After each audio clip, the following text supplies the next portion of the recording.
बीती रात आग ने बरपाया कहर। 500 से ज्यादा दुकानें जलकर हुई खाक। एक ही रात में गरीब आदमी आया सड़क पर। 5 करोड़ से ज्यादा नुकसान का अनुमान। फरीदाबाद में बीती रात 2:30 बजे खेड़ी पुल सब्जी मंडी में भीषण आग लग गई, जिसमें लगभग 500 दुकानें जलकर खाक हो गई। करीब 4 घंटे बाद फायर ब्रिगेड की 15 गाड़ियों ने आग पर काबू पाया। दरअसल पिछले 15-20 सालों से यहाँ गरीब लोग किराना से लेकर कपड़े तक की दुकान चला रहे थे, लेकिन एक ही रात में यहाँ भयंकर आग ने इन्हें सड़क पर लाकर खड़ा कर दिया। अनुमान लगाया जा रहा है कि इस आग में 5 करोड़ से ज़्यादा का नुकसान हुआ है। हालांकि कारण का पता नहीं चल पाया। वहीं पूर्व कैबिनेट मंत्री विपुल गोयल भी सुबह मौके पर पहुंचे और आश्वासन दिया है कि वह डिप्टी कमिश्नर से मिलकर पीड़ितों की राहत देने की बारे में बातचीत करेंगे। दिखाई दे रही भयंकर आग की तस्वीरें खेड़ी पुल में स्थित सब्जी मंडी की है, जहां पिछले 15-20 सालों से गरीब लोग अपनी छोटी मोटी दुकान चला रहे थे, कर अपना गुजर बसर कर रहे थे, लेकिन आग के कहर ने एक ही रात में इन्हें बर्बाद कर दिया। स्थानीय लोगों ने बताया कि इस मार्केट में हर तरह के सामान की दुकान थी, जहां भारी भरी कम संख्या में लोग खरीदारी करने आते थे, लेकिन अब यहाँ राख के सिवा कुछ नहीं बचा। पीड़ित दुकानदारों ने बताया कि किसी दुकान में 5 लाख का सामान था तो किसी दुकान में 8 से 10 लाख का सामान था। अब उन्हें चिंता सताने लगी है कि अब उनके बच्चों का पालन पोषण कैसे होगा।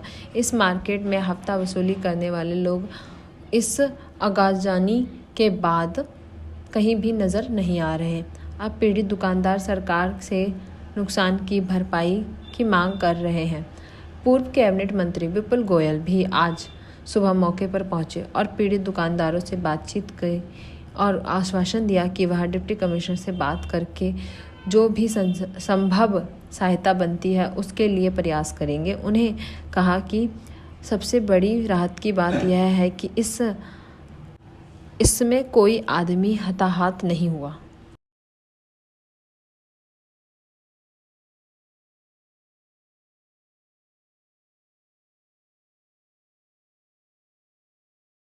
नाम है अरविंद। अरविंद जी, किस चीज की दुकान थी यहाँ? हमारी चाय बीड़ी सिगरेट गुटखा की। आपको कैसे पता लगा यहाँ पे जो है आग लगी? ये 3-3:15 बजे की बात है। मैं चाय बना रहा था, एक लेबर वाला बंदा आया था, बाहर निकल के उसने कही थी आग लग रही है, और आग भी थोड़ी बहुत थी, बहुत तेज आग थी उधर। उस कोने से स्टार्ट हुई आग नहीं, और 3-4 मिनट में तो पूरी दुकानों में आग लग चुकी थी। क्या पता लगा कैसे आग लगी? वो कोई शॉर्ट वॉर्ट तो हुआ नहीं है, किसी ने आग लगाई उधर।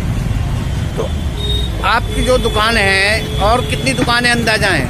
अंदाजे से इस बाजार में होंगी 400-450 दुकानें हैं। तुम अगर नुकसान का माना जाए तो तुम्हारा या पूरे बाजार का कितना नुकसान हुआ होगा? मेरे अंदाज में तो पब्लिक ने ईद के चक्कर में कपड़े भरे थे बहुत, तो एक दुकान वाले का 4-3 लाख रुपए का तो नुकसान है, और जबकि मेरा भी 2-2.5 लाख रुपए का नुकसान है मेरा भी। क्या कोई सरकारी अधिकारी आया यहाँ? अभी तक तो कोई नहीं आया। अब गुजारिश है सरकार से कि गरीब आदमी है, कैसे करेंगे, इनका कुछ करवाएं। देखिए, बहुत बड़ी क्षति हुई है। ये शॉर्ट सर्किट से हुई है या किस वजह से हुई है, लेकिन परमपिता परमात्मा का है, कोई किसी व्यक्ति को कोई दिक्कत नहीं हुई, लेकिन गरीब आदमियों का फाइनेंशियल लॉस, रोज़गार, जो उनकी दुकानें, क्योंकि मिक्स दुकानें थी यहाँ पर, कपड़े की, किराने की, कॉस्मेटिक की, सब्जियों की, एक बहुत बड़ा नुकसान हुआ है। तो एक बार मैं डिप्टी कमिश्नर से बात करके कि किस तरीके का पॉलिसी के तहत ये लोग आते हैं और किस तरीके से कंपनसेट किया जा सकता है, तो एक बार देखते हैं। बाकी इन लोगों के दुख में विपुल गोयल शरीक है और इनके साथ है। सर, काफी बड़ा लॉस हुआ है और मजदूर लोग हैं, डेली के 100, 200, 300 रुपए कमाने वाले। मैं समझ पा रहा हूँ पैसा ब्याज पे लिया है, किसी ने कैसे लिया है, तो क्या आश्वासन देना चाहोगे? मैं समझ पा रहा हूँ, इसीलिए कह रहा हूँ कोई ना कोई इनकी मदद ज़रूर करेंगे। एक बार मैं आज प्रशासन से भी बात करके फिर एक बार बात करता हूँ, ये कितने दुकान थे, इनकी लिस्ट निकलवा के किसका क्या क्या काम था, किस तरीके का होता, और दोबारा होने में हम इनकी क्या मदद कर सकते हैं, पूरा भरसक प्रयास करें। क्या नाम है? बालकृष्ण वशिष्ठ मेरा नाम है। वशिष्ठ जी, मैंने देखा कि आपका ऑफिस यही है, आप लोगों के बीच में आए हैं, क्या पता लगा? देखिए, यहाँ करके तो सारा जो सपने थे वो बिल्कुल चकनाचूर हो चुके हैं, और आगे मैं ये सोच कर परेशान हूँ। मैं बड़ा भावुक हूँ कि भाई ये अपने जीवन यात्री कैसे आगे से सहन करेंगे, क्योंकि ना तो इनके पास कोई यहाँ पे जमीन रही है और ना ही इनके कोई धंधे रहे। अभी अपने बच्चों को कैसे पढ़ाएंगे, कैसे उनकी परवरिश करेंगे, कैसे अपने परिवार का पालन पोषण करेंगे, क्योंकि सारी जो तमाम मार्केट जल चुकी है। यहाँ पे कोई भी ऐसा आइटम नहीं था जो नहीं मिलता था। यहाँ जो जितनी भी कॉलोनियाँ हैं, जितने भी गांव हैं, उनके लिए एक बहुत बड़ा गढ़ था ये मार्केट का। राशन की दुकान यहाँ पे थी, खाने पीने की दुकानें यहाँ पे थी, फोल्डिंग चारपाई की दुकानें यहाँ पे थी और अपने कच्ची फावड़े की दुकानें यहाँ पे थी। आलू प्याज, लत्ते कपड़े, बैग और अपने कॉस्मेटिक्स, मतलब कोई भी ऐसा आइटम नहीं था जो इस मार्केट के अंदर नहीं। जिस तरह से यहाँ से हमने सुना था कि लोग कुछ उगाई भी करते हैं, पैसा लेते थे लोगों से, क्या वो लोग सामने आ रहे हैं अब इनकी मदद के लिए? देखिए, वो तो यही लोग बता सकते हैं, यही लोग सामने बताएं कि किसको ये उगाई देते थे, किसको पैसा देते थे या नहीं देते थे। ये तो इनको ही पता होगा, ये सामने आकर के बताएं कि भाई किसको ये हफ्ता देते थे या नहीं देते थे। लेकिन उनको भी यहाँ होना चाहिए जिसको ये देते हैं। और मैं तो यही कहूँगा कि भाई इन्होंने जो ब्याज बिकते पे पैसा ले रखा है वो इनके माफ किए जाए।